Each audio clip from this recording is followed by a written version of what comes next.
Costume Commentary. I'm Kate. And I'm Brit, and this episode is part one of our two-part review of Dragon Age. So because the world of Dragon Age is so diverse and there's already multiple games, we've decided to split up this review into two parts. For this first part, we're going to be talking about elves, Qunari, dwarves, and mages. So first up, elves! We should start with the bottom guys on the totem pole. Elves are, in Dragon Age, are taken to a different level than elves are in most games, where they're these high, regal, and royal creatures. Elves are slaves and really looked down upon. One thing with their costume design that is also character design is the tattoos that they have. They have tattoos that they call Valisline. At face value, you think they represent the gods that they worshipped. But, as we learned from Solus, they're actually slave markings. The coloring of them does matter. If they are red, they do actually worship the Forgotten Ones, which are ancient elven gods. The elves have had such a troubled past, they've lost a lot of their own history, and that's how these markings that are actually slave markings, they believed that they weren't because they don't even know their own history. They've been so, downtrodden upon. Their clothing design is something that I love, and it is near and dear to my heart. Now imagine the classiest hobo you've ever seen. And then you get the elves. Everything is very drapey and wrapped, and it's all held together with string and clasps and found objects. It gives them this really earthy, down to nature feeling that they're constantly moving, they're nomads. Because of slavery, those who have gotten out the Dalish, they just want to go out and wander. One of my favorite things about elves is that they don't wear shoes. Shoes are the enemy. I'm also not wearing shoes, but I'm not putting my foot on the table. The elves normally wear feet wraps. So it's just around the arch of their feet and sometimes their heel. Elves are so in tune with nature that just feels like a very natural thing for them to do, is to not wear shoes so they can constantly be touching. I want to talk about two very distinctly different elves. First, there's Solus. Don't romance the egg. One really distinct thing about Solus' character is that he wears a lot of wolf artifacts. The necklace that he's wearing is actually a wolf jawbone. In certain scenes, he is wearing this big fur, capelet thing, and that's wolf fur. So a lot of Solus' imagery has to do with a wolf. What could that possibly mean? Again, don't romance the egg. Spoilers, maybe? But his character really embodies that nomad feeling. Now, a polar opposite character on the elf spectrum would be Sarah. Sarah dresses more like a human than an elf. Which is interesting. She wears shoes, first off. I would describe her as a medieval punk. She even has baby bangs. Yeah, in yellow plaid. She is this mischievous, crazy, I don't like the elves and I don't like anything that they represent kind of character. She very much wants nothing to do with the typical elf culture, and it shows from the moment you see her. Let's talk about mages. So mages are a bit harder to define because mages can be anyone of any race and any socioeconomic class. It's like an extra ability to be able to use magic.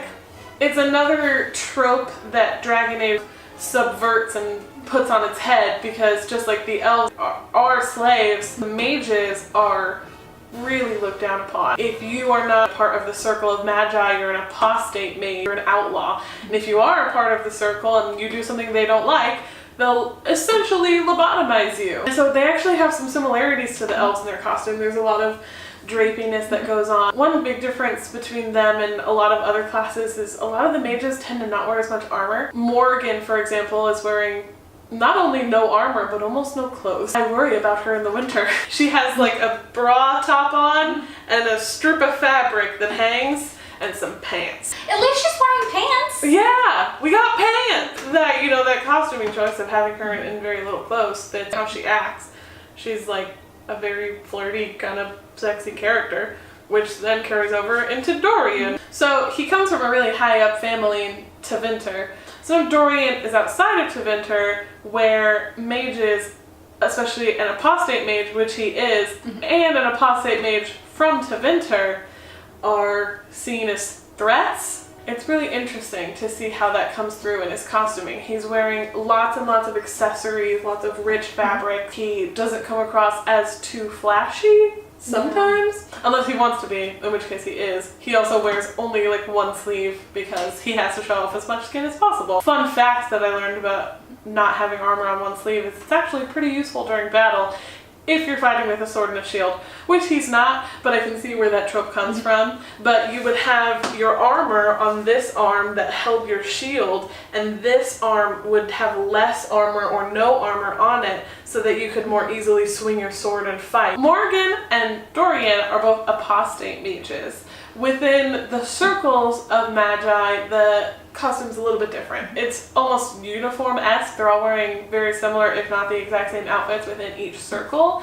And it goes to show you how little control over their own lives they have. I think that's a really cool choice with character design that shows you how these characters are controlled without having to say it. So next up, the Qunari. All right. Much like the elves, the Qunari have, it's not a tattoo, they call it guitar, which is face paint and body paint that they use that is actually toxic to anybody who is not Qunari. So it's something that they use to intimidate, just like a lot of different cultures have historically used war paint. Yeah. The Qunari really like to show off their muscles. The men hardly ever wear shirts. If they do, it's more of like a strip of fabric or leather that, you know, just kind of accentuates or holds armor on. And the women wear almost like sports bras, just like strips of fabric that kind of cover the wobbly bits. But then their stomachs and their arms and everything else is very exposed. Except for their legs. They always are wearing pants. They tend to wear a lot of harem pants. Harem pants are great because they're non-constricting. They get a lot of movement with them. They're comfortable. They don't typically wear a lot of armor, but what armor they do wear is very minimalistic, and it's normally covering necks and shoulder areas. One of the most iconic of the Qunari is Iron Bull. He's one of my favorites. I know, he's such a babe. Yeah. He is also romanceable in both male and female characters. The Qunari do not discriminate. Do romance the bull. In fact, I think next time I play, I'm gonna play as a tiny little elf. And romance the bull. I need to finish my Dragon Age Inquisition playthrough because I'm romancing Dorian, but I really want to romance Cullen, but I really want to romance the Iron Bull. There are not enough female romanceable characters if you're female. Also, why can't we romance Krem? What the heck? Now onto another non-human creature in the land of Dragon Age, dwarves. Yay! The dwarves are very simple characters. There's also, I think, far less of them than like any other character in the game. You mostly see them like selling stuff to you along the side of the road. The only like real main character is Varrick. It is awesome. Mostly the dwarves are really simple, sometimes just wearing like a tunic and pants. And similar to the elves, they're often in very earthy colors. The dwarves actually come from underground. They're above ground so rarely that when they first come above ground, the dwarves often think that they might fall into the sky. They're so not used to being above ground. So they're very similar to the elves in being very connected to the earth because they live inside of it. So their color palettes are very, you know, neutral colors, browns, reds, greens, stuff like that. They mostly play up patterns and textures.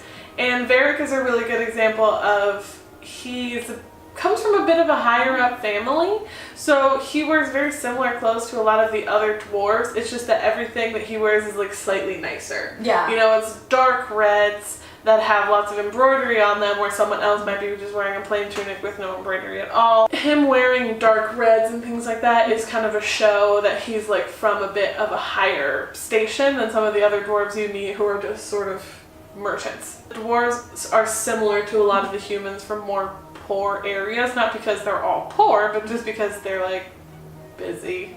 That's the feeling that I get, is like they don't have as much need to be showy and flashy, so the dwarves are like, I'm gonna go sell weapons over here, I'm just gonna put on this tunic, why even bother? Then you have dwarves like Varrick, who is a bit vain.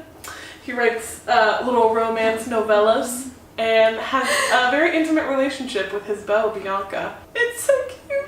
All of the characters, you can change out their weapons, except for Varrick. Yeah, he's like, no. But don't ask him where the name Bianca comes from, because that's the one story he'll never tell. Yep. So that's gonna do it for part 1 of our 2-part review of the costumes from Dragon Age. Next time we're gonna be talking about humans, the Chantry, and Templars. If you like this video, make sure to give it a like and comment down if you have any suggestions for what we could do next. This Friday, our review of the costumes from the new film, The Neon Demon, is going to come out, so make sure to click subscribe to be notified about that as soon as it's up.